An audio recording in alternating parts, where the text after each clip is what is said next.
Okay, Facebook. Oh, I turned you on before I was quite ready. Sorry about that. There you go. So I thought I would do this video on the way home to try to explain how you manage chronic illness. There's some kind of tips and tricks that I've learned to adhere to. So if you've read the blog, you know, in A Token Life, I believe that those of us with chronic illness of various types we wake up with fewer tokens than everybody else, with which we have to use to do our day. So a lot of my management of my illness is around how I deal with the tokens I wake up and have. And I'm going to give an example. Let's just say that a healthy human being wakes up and they get 100 tokens when they wake up in the morning. They spend those tokens as they go about their day, and sometimes at the end of the day they have a bunch of tokens left. Because for them to brush their teeth is a half a token. To take a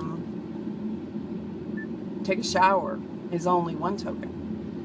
People with chronic illness, though, it costs us more tokens to do less. And so then our lives become, how do we do what we can with what we have? Some people call this spoon theory. On the blog, on the website You Don't Look Sick, I think it's .com, someone has championed the idea that it's about the number of spoons you get, the amount of sugar or energy you have.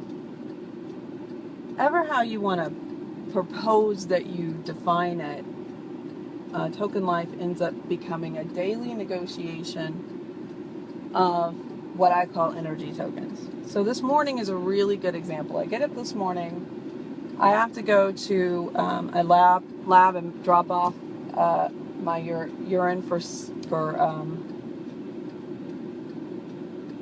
analysis.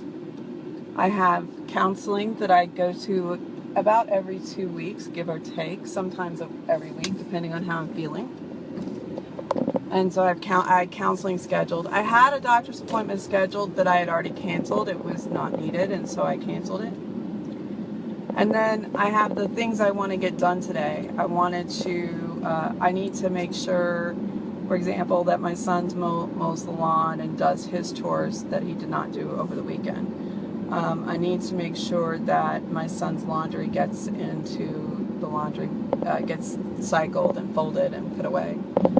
And I need to work on, I'm a part-time minister, volunteer minister, I don't get paid.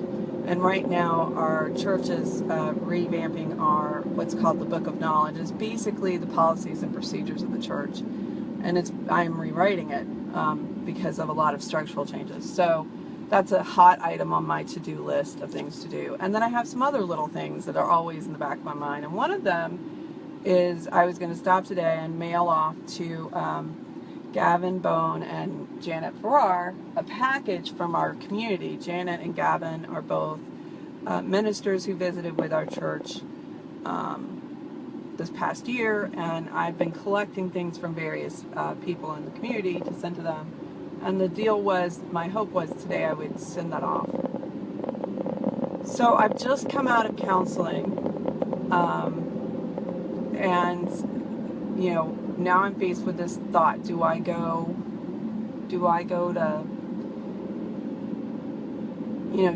ahead and go to a USPS store and try to mail this to Janet and Gavin? Do I go home instead?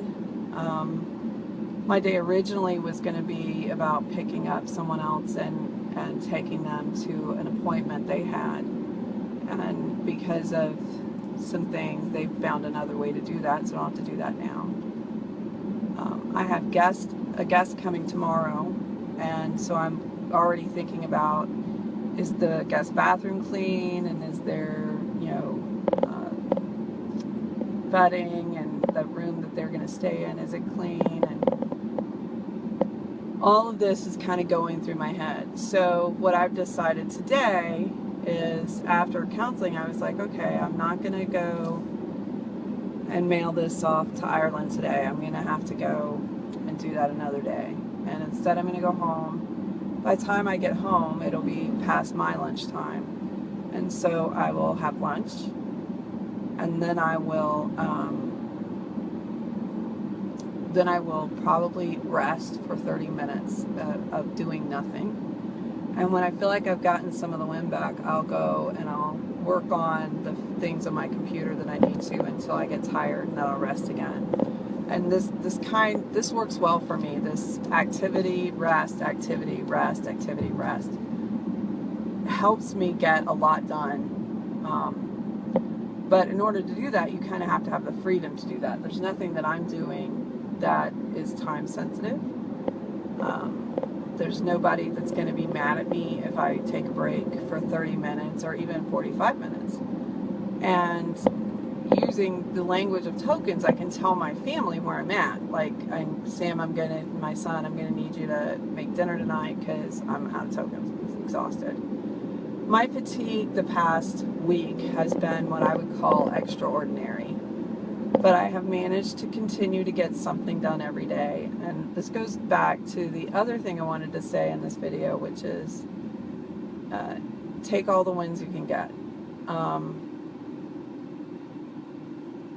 If you get out of bed and you get dressed, you brush your teeth, and that's more than you did the day before, then that's a win. And you should count that win and take that win.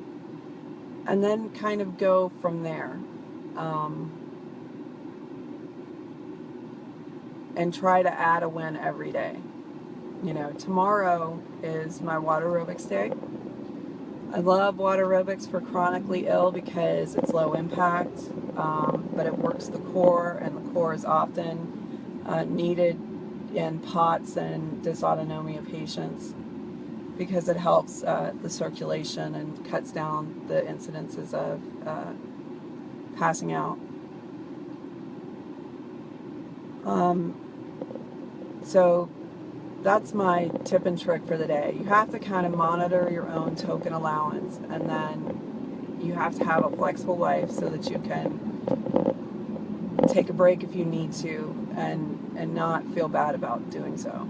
And that's kind of where I'm at right now. And one of the things that I'm learning is learning how to negotiate that with other people, and being able to stick to my guns, being able to say to somebody, I know we were supposed to meet, but let's just talk on the phone, because like the act of driving would be more stress than I could handle today. That's all part of what you have to do if you're going to be a token lifer. And that is all I have to say about that. Take the wins you can get, and monitor your tokens, and don't be afraid to say, okay, I'm out, I'm done. And there's nothing wrong with that. There's nothing wrong with that, if that is the life that you've been given to lead. So I hope you have the best health that you can have today, and we'll talk to you later. Bye.